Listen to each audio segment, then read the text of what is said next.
अनुदित सवर्ण से चा प्रत्यय, इस सूत्र पर विचार चल रहा था। दृष्टांत ने दे दिया था, यस्ति च आद गुण, नहीं अस्य छौ 3 दिए थे। कुछ टुतु पर इनका इतना ही कहना है कि वर्णोच्चारण शिक्षा में लिखा हुआ है वर्ग्यो वर्गेण सवर्ण, वर्ग्यो वर्गेण सवर्ण, पृष्ठ 33 का नीचे उसी तीसरी पंक्ति। वर्ग्यो माने कितने वर्ग है हमारे पास? 5 वर्ग है।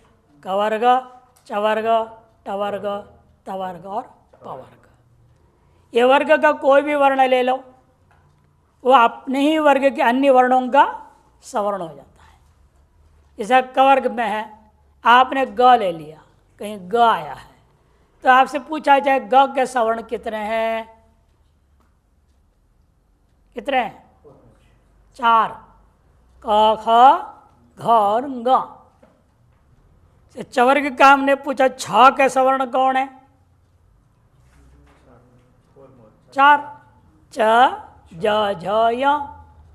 इस तरह से हर एक वर्ग का कोई भी वर्ण लोगे, उस वर्ण को छोड़ बाकी जो शेष 4 वर्ण रह जाएंगे, वे 4 वर्ण उस वर्ण का सवर्ण हो जाता है। ये कूचु टुतुपु कहने का लाभ हुआ। कूचु टुतुपु अपने सवर्णों को ग्रहण कराएंगे, कहा सूत्र ने। उसका तात्पर्य वहाँ है, वर्ण जो पाणिनीय वर्णोच्चारण शिक्षा में लिखा है, वर्ग्यो वर्गेण सवर्ण। वर्ग्य माने वर्ग का कोई भी एक वर्ण, वह वर्गेण वर्ग में रहने वाले अन्य वर्ण के साथ सवर्ण होता है, इसका अर्थ है। अच्छा, कु कहने से एक भी ले लो, बाकी 4 ग्रहण हो जाएंगे। अच्छा, कु चोटो तुपु से 5 5 5 5 प्रत्येक अपने अपने सवर्णों को ग्रहण करा देते हैं, ये इसका तात्पर्य। इस सूत्र जो सवर्णस्य है, ये जाएगा आपको 1 69 तक जाता है सूत्र। 69 तक सवर्ण से का अनुवृत्ति है, मैंने अगला सूत्र तक की है। तपरस्तत्कालस्य, तपरस्तत्कालस्य, तपरः तत्कालस्य, 2 पद है। तपरा प्रथमा का 1 वचन और तत्कालस्य षष्ठी का 1 वचन, 2 पद है। या तपरः में 2 समास है। तपरा में क्या है? 2 समास किया गया है। पहला समास क्या है? तः परो यस्मात्, तः परो यस्मात्। ये सब आपके दोनों सूत्र में आसानी से घट जाएगा। पहले के 2 सूत्र कौन से हैं? हाँ, आ तैच और अ एंग, तो गदो हो जाता है। अदेंग गुण आप लिखते हो, आदैच लिखते हो, है वहाँ क्या? त है वहाँ, त को द हो जाता है, झलाम जशोंत है। अब ये देखो, त है पर में किससे? त परो यस्मात्, पहला पक्ष किससे पर में? त आ से पर में। ये आ क्या करेगा? अपने सवर्णों को ही ग्रहण कराएगा। त की ये महिमा है, त जिससे पर में रहेगा वह वर्ण अपने ही समकाल का बोध कराएंगे। अर्थात आ से कितने मिलेंगे मेरे को? 6। वैसे अवर्ण का कितना कुल मिला के 18 थे, 18 में से 6 ही आएगा, ह्रस्व 6 नहीं आएगा, प्लुत 6 भी नहीं आएगा। ये तपर की महिमा है। एवमेव त से पर में अगला कौन समास दिया है उन्होंने? स्पष्ट लिखा है वहाँ, अथवा तादपि परः इति तपरः।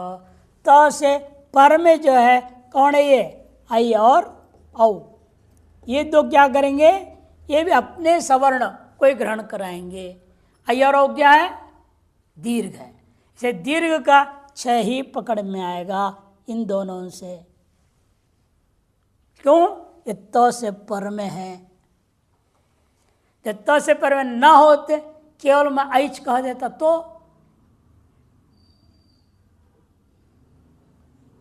पूरे 12 आ जाएगा।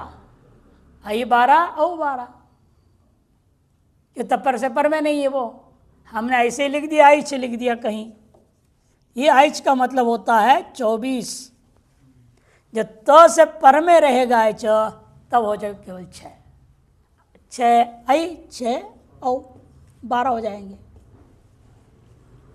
समझ में आएगा फर्क? जैसे अ कहूँगा तो 18 आएगा, आ कहूँगा तो भी 18 आएगा, है ना। और प्लुत कहूँगा तो भी 18 आएगा। वे आप उसके सारे सवर्ण हो जाएंगे। लेकिन जब त से पूर्व में रहेगा या त से बाद में भी रहेगा तो अपने समकाल का ही बोध कराएगा। तत्काल से माने जो वर्ण है उस वर्ण का अपना जो काल है।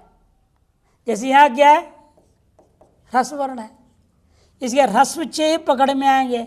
इधर आया था आपका दीर्घ छे, इधर आएगा ह्रस्व छे, अर्थात दीर्घ छे प्लुत छे ग्रहण नहीं होगा। 18 में से ह्रस्व छे ही ग्रहण हुआ। क्यों? क्योंकि त से पूर्व में है ये यस्मात् तकार आया हुआ है।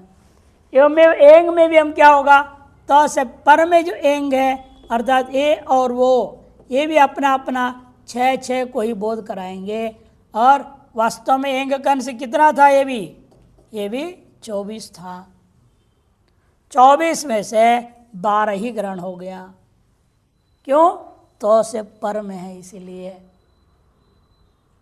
ऐसा अन्य भी सूत्र में जहां जहां तप रखेंगे, जैसे कह दिया हमने आपको ऋत उत सूत्र है,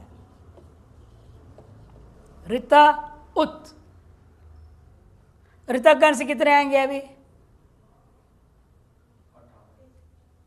18 नहीं आएगा। तस है ना, ऋता है ना, ऋता पंचमी है नहीं षष्ठी है कवा ऋत हलंत है। यस्मात् परता, जिसे परता है अर्थात कौन हो जाएगा, कितने?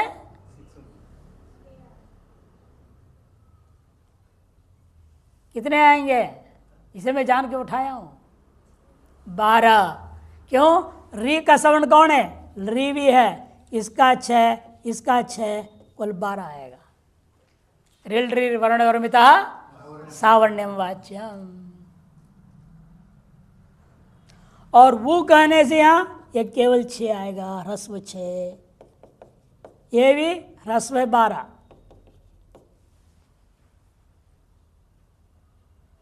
तो अपना पर कितने थे? 30 में से 12 ग्रहण हुआ। ह्रस्व खुद का 6 और स्व सवर्ण कौन ह्रस्व है? ली, उसका 6, कुल 12 हो गया।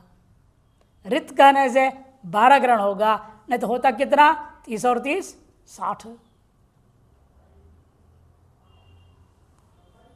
ये विशेषता है तपर का, वही समझा रहे। देखो आप समझ में आएगा आपको। तप परो यस्मात् स्वयं तपरा, ये बहुरी समास है। अथवा तादपि परे इति तपरा, त से परे जो है, त है पर में जिससे परे कहने से आ और अ आया, और त से परे जो है कहने से ऐच और एंग आया। यहां पर दोनों तरफ है ही नहीं, जिससे परे है ता, ऐसा री, यहां पर किससे परे है? ता, ऊ से परे है, उसे आगे और कुछ नहीं होना जरूरी नहीं, इसे जान के दिखा रहा हूं। यानी कि आगे पीछे होना ही चाहिए त का, ऐसे कल्पना नहीं करना। ये आगे पीछे दोनों है, इसे दोनों समास घटाने के लिए दृष्टांत हम लेते हैं, लेकिन अकेला भी हो सकता है। अब आगे कह रहे देखो, तस्य काल इति तत्काल, यहां भी समास है। तस्य काल इति तत्काल, षष्ठी तत्पुरुष समास हो गया। तत्काल कालो यस्य स इति तत्काल, उसके काल के समान काल वाले हैं जो जैसे आ का काल क्या था? दीर्घ, उसके समान काल वाले कितने हैं और दीर्घ है? 5 है, तो कुल 6 ग्रहण हो गया। यहाँ अ का काल है ह्रस्व 1 मात्रा, उसके समान काल वाले कितने हो जाएंगे? और 5, कुल 6 ग्रहण हो जाएंगे। उसका जो काल है उस काल के समान काल वाले जो हैं वे ग्रहण होंगे, अधिक काल वाला कम काल वाला ग्रहण नहीं होगा, ये इसका अर्थ हुआ। तत्काल माने उसके काल के समान काल वाले, तस्य काल इव कालो यस्य स तत्कालः, उत्तर पदलोपी बहुरी समास हुआ। अतः अनुवृत्ति हुआ सवर्ण से का, स्वम का और रूपम का। अर्थ क्या हुआ? तपरो वर्णः तत्कालस्य सवर्णस्य गुणांतर युक्तस्य स्वस्य च रूपस्य ग्राहको भवति। वो अपने को ग्रहण कराएगा और उसे समान काल वाले 5, अतः कुल 6 हुआ। ये भी अपने को ग्रहण कराएगा, अपने काल के समान काल वाला ने जो 5 उनको ग्रहण करा दिया, कुल 6 ग्रहण हुआ। यह अर्थ है इसका। इसका लाभ दिखा रहे दृष्टांत, अतो भेसा ऐस। अतो है ना, यही दृष्टांत है ना। हाँ, अतो भिसा ऐस, वृक्ष ही दृष्टांत दे रहा है। वृक्ष और भिस है, तृतीया का बहुवचन नहीं लगेगा, उसके लिए एक दूसरे दृष्टांत देता हूं। विश्वपा धन भिस है, अतो भिसा आइस। अतो भिसा आइस नहीं, अतो भिसा आइस। स में अ है यहाँ, षष्ठी का एक वचन है, भिस के स्थान में। ये आता है क्या है? पंचमी का एक वचन, षष्ठी का एक वचन, प्रथमा का एक वचन। हमें यह महत्वपूर्ण यह है, अतः कहने से क्या हुआ? अ से पर में तपर आया, तः परो यस्मात्, तकारे पर में जिससे, किससे है? अ से है। अ क्या करेगा? तपर होने पर अपने 6 का ही बोध कराएगा। 6 में से क्ष में भी अ क्या है? वो भी अ ही है, इन्हीं में से है वो। अतः इस भिस को क्या आदेश हो जाएगा? आइस आदेश हो जाएगा। ठीक, अब यहां नहीं होगा। देखो पा में क्या है? आ। ये ह्रस्व जो 6 है इनमें से एक है क्या? ये क्या है? ये दीर्घ है, इसलिए यहां नहीं लगेगा। यहां भिस को आइस इसलिए नहीं होगा। यह आइस होने से रूप बन गया है आपका वृक्ष ही, वृद्धि होकर के वृक्ष ही बना। और यहां क्या बनेगा? विश्व पा भी रहेगा, आदेश नहीं होगा। क्यों? यह अतः कहने से ह्रस्व वर्ण से पर में रहेगा तो ही भिस को आइस करता है, और यहाँ दीर्घ से पर में है से नहीं हुआ। और जहाँ ह्रस्व था वहाँ कर दिया गया। वृक्ष ही, राम ही, कृष्ण ही सब रूप बनेंगे। यहाँ 2 दृष्टांत दिया है। प्लक्ष ही, वृक्ष सामान्य है और प्लक्ष उसका विशेष है, वृक्ष विशेष का नाम है। एक और दृष्टांत दे रहे दीर्घों के लिए। देखो एक और दृष्टांत दे रहे हैं, आत औ नड़ा। सूत्र क्या दे रहे हैं? आत। आत में क्या है? आ से पर में तपर आया, औ नड़ः। यहां भी 2 दृष्टांत लूंगा। दीर्घाकरण धातु इसने क्या लिया है? ता धातु, और दा धातु है ना, दो है ना।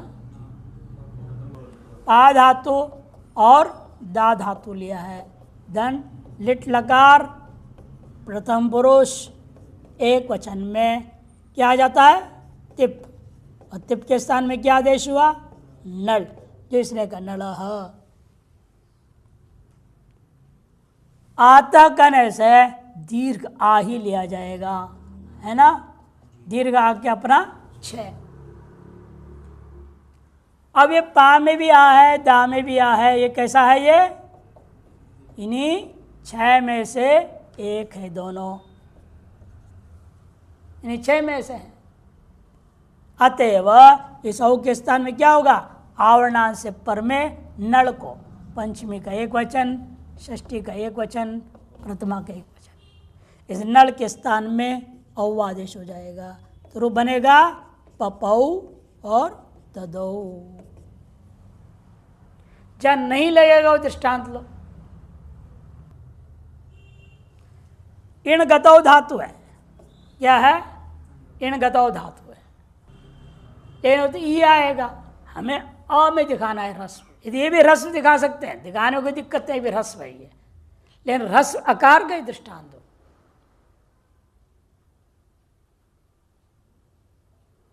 स्वयं अ धातु है,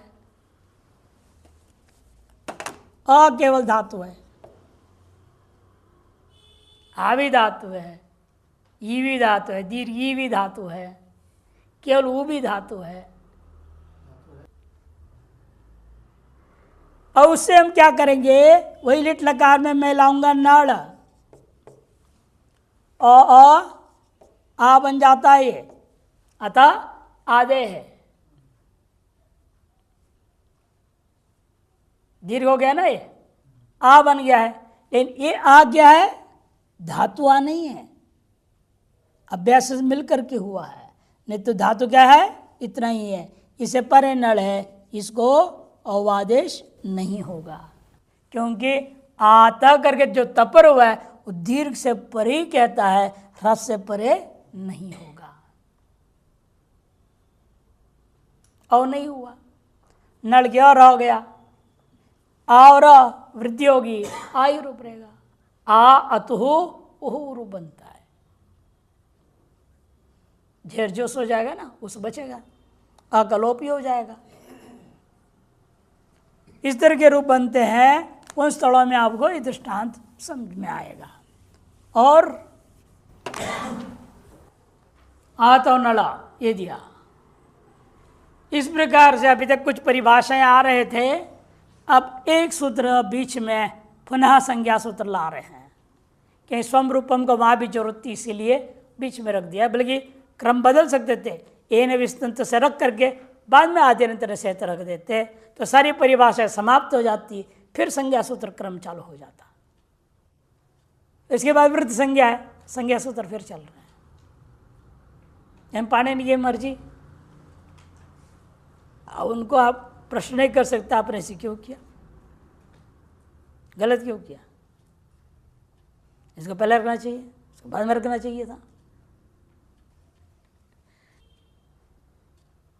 इसलिए हमारे एक नियम है।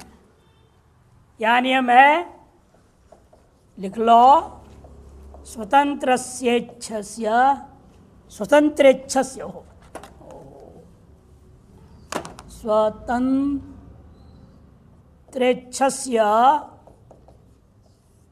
मुनेः नियोग पर्यनुयोग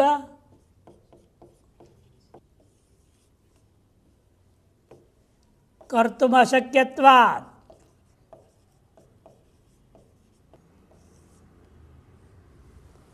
मुनि क्या है? जो ऋषि लोग हैं वे स्वतंत्र इच्छा वाले हैं, उन पर कोई अंकुश नहीं कर सकता।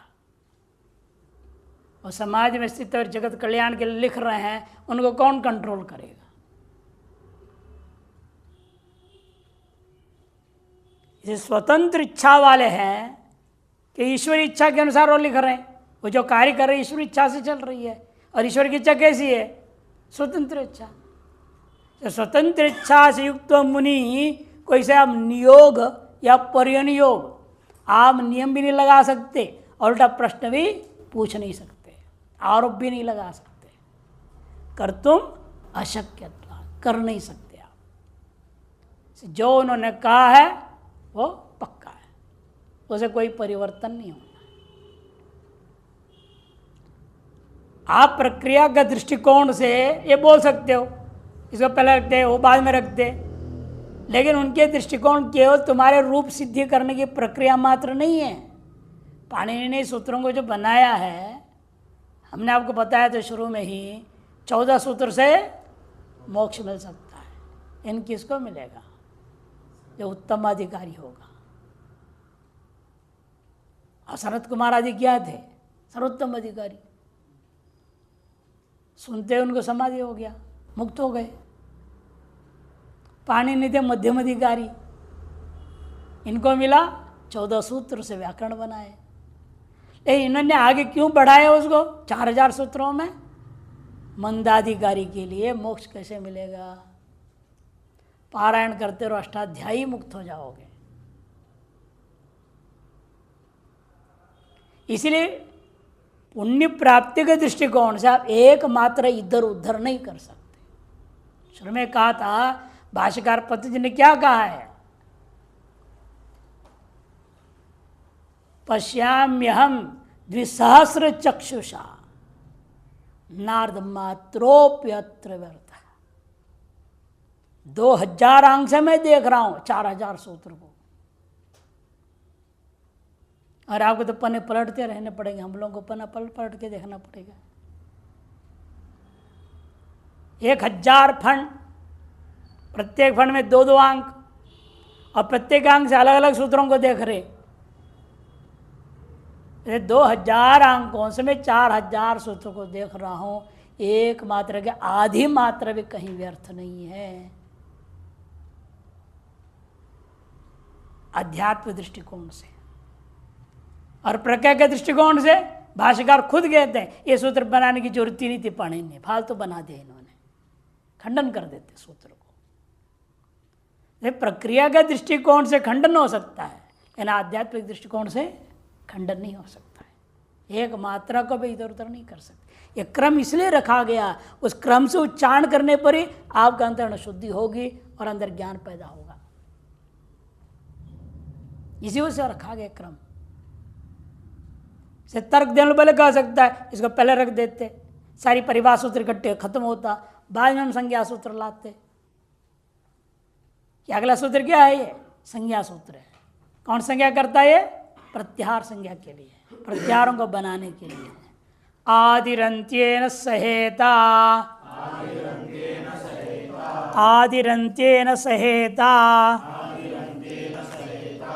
आदि ही प्रथमा के एक वचन, अंत्येन तृतीया के एक वचन, सह अप्यय और इता तृतीया के एक वचन, कुल 4 पद है। समरूपम का अनुवृत्ति है। आदि अंत्येन इता इत्संज्ञकेन वर्णेन सह तयोर मध्यगा नाम स्वस्य च रूपस्य ग्राहको भवति। आदि को अंतित के साथ जब उच्चारण करूंगा, अंतित कौन है? जैसे वहां पर अंतित तो बहुत मिलेंगे, लेकिन हमें देखने का भी दृष्टि पहले प्रत्याहार बनाने के लिए, जैसे अ ई उन, यह है अंतित। जितने भी हल है वो एक संज्ञा वाले हैं, जितने भी हल क्या है वे एक संज्ञा वाले हैं। न हुआ क, उसके बाद रिल्ड्रिक, एवंग में ग, अयोच में च, हाइवार्ट में ट, लर्ण में न, यमंगणनम में म, जभाई में य, घड़ादश में श, जबगढ़दश में श, खफा चटताऊ में व, कपई में य, शसर में र, हल में ला। वो जितने 14 अंत में रहने वाले हैं उनको क्या कहते? येषाम अंत्यायितः। ये ने कहा येषाम अंत्यायितः, इनके अंत्य वर्णों का इत संज्ञा होता है। आदि शब्द से मर्जी मैं किसी को भी ले सकता हूं, अपनी मर्जी से लो और समुदाय बना लो, तभी 42 प्रत्याहार, नहीं तो कैसे बनेगा? नहीं तो 14 प्रत्याहार बनना चाहिए ना। अ से भी मैं आदि करके ले सकता हूं न तक, और री लृक है कि नहीं? अब ई से क तक, ऊ से भी क तक हम बना सकते हैं, अ से न तक, अ से क तक भी। अ से न बनाऊंगा 1, 2, 3 ग्रहण में आएगा।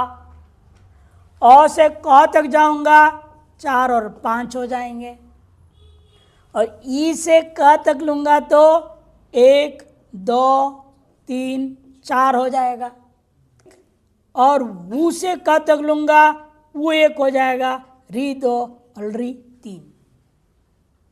तो अक, इक, उक है कि नहीं? और इधर आपका पहले हमने क्या बनाया था? अण,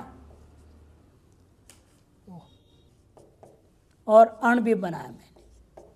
अण में 3, अन में 3, अक में 5, इक में 4, उक में 3। तो आदि मैंने क्या माना जब अण में अ को आदि माना, अंतित के साथ उच्चारण किया तो क्या उच्चारण होगा? अण कहा जाएगा। वह अण क्या करेगा? मध्यवर्तियों को और खुद को बोध करा देता है। मध्यवर्ती कौन थे? ई और ऊ, और खुद क्या है? अ। इनका बोध होगा। फिर न क्या होगा? न क्या होगा? संज्ञा हो गया तब ने उसके साथ हमने उच्चारण किया, अंतित के साथ उच्चारण कर रहा हूं। अब क्या संज्ञा होनी है? अणवे में न की संज्ञा करोगे क्या? हम तो प्रत्यार बन गया। अब न प्रत्यार के द्वारा जब बोध हो रहा था, अ ई ऊ का बोध हुआ, न का बोध क्यों नहीं होता? अण कहने से अ ई ऊ न 4 ऐसे क्यों नहीं बोलते हो? अण कहने से अ ई ऊ 3 ही क्यों? ये मेरा पूछना है, जवाब दो। आदर्शन कैसे कौन करेगा?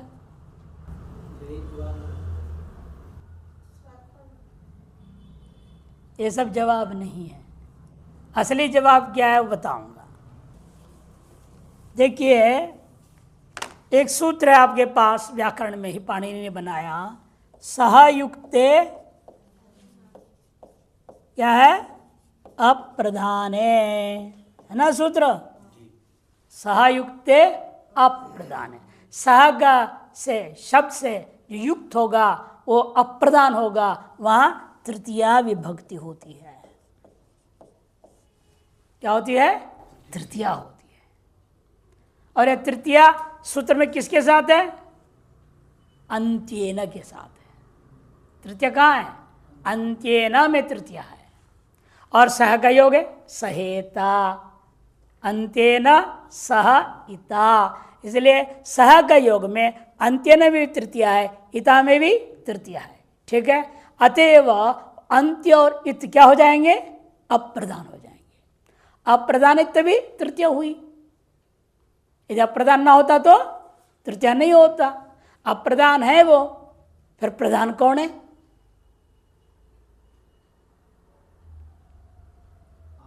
आदि। जो स्व शब्द से बोल रहे हो, स्व शब्द क्या है? प्रधान परामर्शक होता है।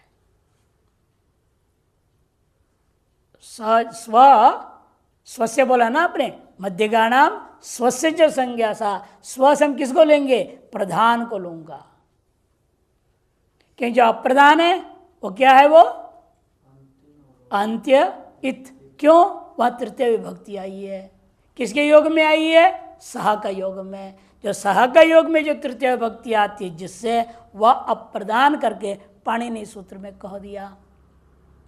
अतएव अंत्य जो इत है वो हो जाता है अप्रधान।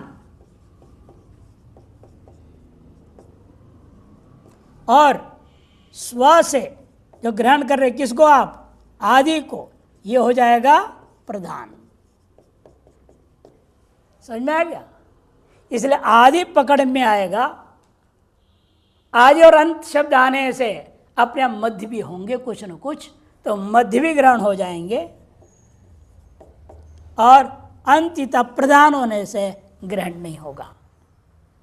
अप्रधान होने से ग्रहण नहीं होगा। ये वास्तविक हेतु है। पाणिनि ने कुछ सूत्रों के द्वारा निर्णय दे चुके हैं। अतः सूत्र अंत आदिरंतर संहिता बनाया गया ताकि अंत इत अप्रधान होने से प्रत्याहार में वो ग्रहण नहीं होगा।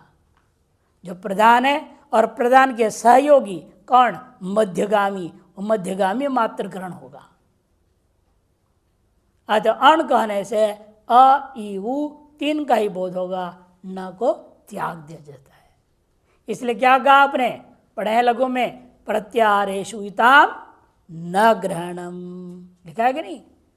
शुरू में ही है प्रत्याहारेषु इताम न ग्रहणम। प्रत्याहारों में इतों का ग्रहण नहीं होता। अतः छूट गया। क्यों ग्रहण नहीं होता? अप्रधान होने से नहीं होता। अप्रधान है कैसे मालूम हो गया आपको? क्योंकि सूत्र में तृतीय विभक्ति आई है अंत्येन और इता में। वायु किसके योग में? सह का योग में आई हुई है, इसे निश्चय हो गया वे अप्रधान है और ग्रहण नहीं होगा। यह मुख्य हेतु है इसका। इसका कोई दृष्टांत नहीं है। प्रत्याहार बना लो, कितने पर्याय बनते हैं? 45 है ना, है तो 42, उसमें और जोड़ा आपने, र प्रत्याहार जोड़ लिया आपने, है नहीं। यमंता ढ उणादि में है, यम जोड़ लिया आपने और एक ख भी बना लिया, केवल द्वितीय वर्ण का बोधक खा फा छठ थ के आकार को मान करके ख एक प्रत्याहार बनाया, ये द्वितीय वर्ण ग्रहण हो जाएगा। यम क्या करता है? पंचम वर्ण, झष चतुर्थ वर्ण, जश तृतीय वर्ण, चै केवल प्रथम वर्ण, लेकिन द्वितीय वर्णों के लिए अलग प्रत्याहार नहीं था, ख बना लिया। इस प्रकार से 45 प्रत्याहार इसी सूत्र से बनेगा, आदि रंत्येन सहिता। अब अगला सूत्र आता है, येन विधिस्तदन्तस्य, येन विधिस्तदन्तस्य, येन तृतीया के एक वचन, विधि प्रथमा के एक वचन और तदन्तस्य षष्ठी का एक वचन। यहाँ तदन्तस्य में समास है, सो अन्ते यस्य, वह है अंत में जिसका, वह है अंत में जिसका, उसको कहेंगे तदंत। तस्य इति षष्ठी में लाया, तदंतस्य, सो अन्ते यस्य स तदंत तस्य इति तस्य, बहुरी समास है। स्वरूपम का अनुवृत्ति यहीं तक था, ये अंतिम 71, यहीं तक स्वरूपम का अनुवृत्ति है। येन विशेषणेन, येन का अर्थ क्या है? विशेषणेन, जिस विशेषण से जो है आप कोई भी कार्य का विधान करते हैं, विधिर विधीयते, किसी भी विशेषण को आधार बना करके किसी विधि का विधान किया जाए, वह विशेषण केवल विशेषण मात्र से नहीं होगा, किंतु तदंत से भी हो जाएगा, उससे भी होगा, और वह है अंत में जिसका, उससे भी हो जाएगा। इसे जैसे अभी आपने देख रहे थे, मान लो आपको आया अतो भिस आइस, अभी पढ़ा आपने, उसका अर्थ क्या करूँगा?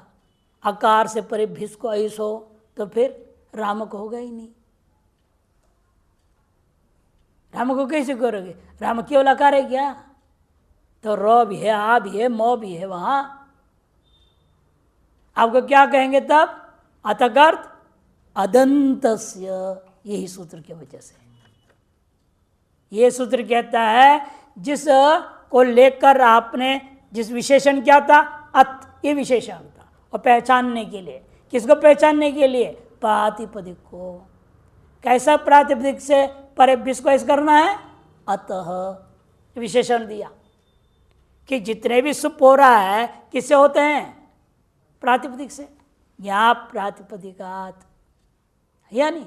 प्रातिपदिकों से परे ही विभक्तियाँ आती हैं, और उस विभक्ति के स्थान में कोई कार्य करना हो तो आप ये कहेंगे प्रातिपदिक से परे भिस को ऐस हो। तब प्रातिपदिक कौन से प्रातिपदिक से परे? हलंत जन फजन सबको कर देंगे क्या? तब पाणिनि ने एक विशेषण जोड़ दिया, अतः, ये विशेषण है। अतः का विशेषण होने से विशेषण क्या करेगा? वह उससे भी करेगा, केवल आकार का भी रूप चला सकते हो आप। चलाओ, अह औ आहा, अम औ आन,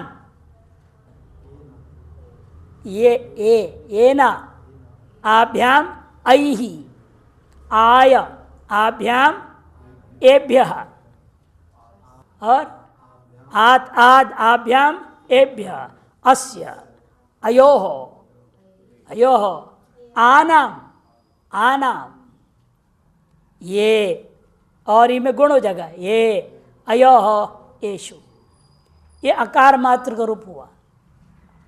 इसलिए स्वम रूपम का अनुवृत्ति किया ना, स्वयं से भी हो करेंगे और वह अंत में जिसके, माने केवल आकार से भी हम इसको ऐस कर सकता हूँ। और ह्रस्वकारांत जो राम कृष्ण आदि हैं, देवदत्त हो कुछ भी हो, अदंतों से भी परिभिष को ऐस होगा, उसके लिए सूत्र बनाया। नहीं तो क्या होता, केवल ह्रस्वकार से करते में उसका रूप तो चलता ही है, लेकिन ह्रस्वकार मात्र से करना इष्ट वहां नहीं है, किंतु ह्रस्वकारांतों से हमें करना है। वो कैसे होगा, उसके लिए सूत्र नियम बना दिया। जिस विशेषण से हम प्रातिपदिक को पहचान रहे हैं वह विशेषण अपने से भी वो कार्य को करेगा, और वह है अंत में जिसका वो समुदाय से भी परे वही कार्य हो जाएगा। इसे देखिए, लिख रहे आगे, विधिर विधीयते, जिस विशेषण से विधि का विधान किया जा रहा है, स तदंत से समुदाय से, आगे ना, तदंत समुदाय को करेगा, और स्वस्य च ग्राहको भवति, स्वयं के स्थान भी करवा देगा। अतएव जैसे अचो यत सूत्र है, अचो यत सूत्र है, अजंतों से यत प्रत्यय करेगा, अचो यत, अजंतों से यत करेगा तो मतलब क्या होगा, ची से तो हो जाएगा, ची है अजंत, जी है अजंत, है ना, चयम जयम बना लिया इन्होंने, तदंत को कर दिया, लेकिन केवल से भी हो जाएगा। इसलिए आगे क्या दृष्टांत दे रहे हैं, अयह, अयह कहाँ का रूप है ये, चय जय भी है, और केवल ई से भी कर दिया। कौन धातु है, इन गतौ,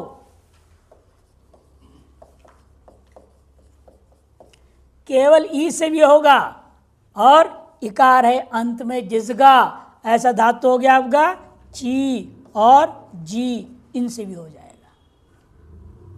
ई से भी आपने वही प्रत्यय किया है, सब जगह एक ही प्रत्यय किया है।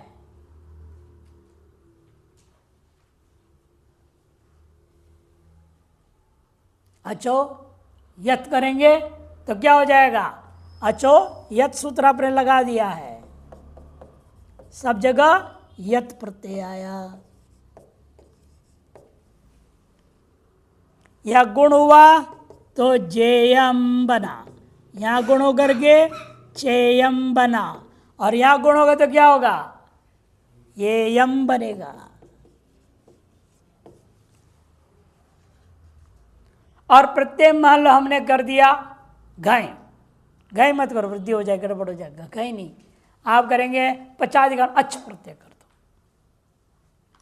पचादिभ्यो अच्छ होता है, नंदी ग्रही पचादिभ्यो ल्यूनिन्यचः, नंदी ग्रही पचादिभ्यो ल्यूनिन्यचः सूत्र है ना, उसे अच्छ प्रत्यय कर दो, तब क्या होगा देख लो, तब अलग रूप बनेगा, ये अ रहेगा, तब ईधन अ, चीधन अ, चीधन अ, या गुण होगा ए जैसा अयादेश हो जाएगा, रूप बनेगा अयह, और यहाँ बनेगा चयः, ची को जगह चे, ए जैसा अयादेश, जी को जगह जे, ए चे अयव, ये आदेश जयः, अयः चयः जयः भी बनेगा, चयम जयम एयम भी बन जाएगा यत होने से, मैंने केवल ई से भी हुआ और इकारांत से भी हो गया, एवं केवल ऊ से उकारांतों से, केवल अ से अकारांतों से। सूत्र में जो भी विधान किया जाता है, जिस विशेषण से कहा जा रहा है वह विशेषण खुद से भी, और वह विशेषण अंत में जिसका उससे भी, उस समुदाय से भी कर देंगे। एवं देखो, आप रूप अ का चलाए जैसे ई का भी चला सकते हैं, और इकारांत कौन है, हरि, उसका भी चला लो, हरि हरि हरयः, और ई अयः, केवल ई का भी रूप चलेगा। ई किसका नाम है, केवल ई किसका नाम होता है, कामदेव का नाम है ई, कामदेव को ई नाम से कहा जाता है। और अकार किसका नाम है, विष्णु का नाम है, अकारो वही विष्णु हो, वेद में कहा गया अकारो वही विष्णु, विष्णु का एक नाम है अ। कामदेव का नाम है ई। और आ किसका नाम है? ये में दीर्घी किसका नाम है? ऊ किसका नाम है? ये सबके अलग अलग नाम है, सब देवी देवताओं का ही है। और इनसे कैसे किसे क्या सृष्टि होती है, बहुत बड़ी कहानी है, वो अलग ही एक सिद्धांत बन जाएगा। व्याकरण से मोक्ष का ज्ञान, ये 14 सूत्रों ने कैसे कमाल कर दिया, ये सारा जगत खड़ा कर दिया 14 सूत्रों ने। किससे क्या उत्पन्न होता है, कैसे उत्पन्न, बड़ी प्रक्रिया है। अक्षरमाला उपनिषद, बीजाक्षरोपनिषद जैसे उपनिषद इसके महिमा बताते हैं कि वर्ण के भी दम कितनी है। आगे अम जपेंगे तो क्या मिलेगा आपको? आम आम आम जपे तो क्या होगा? हर एक अक्षर, जब कुंडली देखते हैं उसे बीजाक्षर लिखता हूँ, ग्रहों के हिसाब से इसको क्या करेगा, इस लोक में भी सफल होगा और अध्यात्म का भी रास्ते खोलेंगे। ऐसे एक सोच समझ के बनाना पड़ता है। तो भगवान, हम क्या सोच समझ, भगवान देते हैं, अंदर से निकल जाता है, लिख देते हैं। तो साधारण नहीं जो व्याकरण आप पढ़ रहे हैं, इसके रहस्य में जाओ तो डूब जाओगे, पता ही नहीं चलेगा, पाताल में बन जाओ। इतनी गहरी है ये मामला।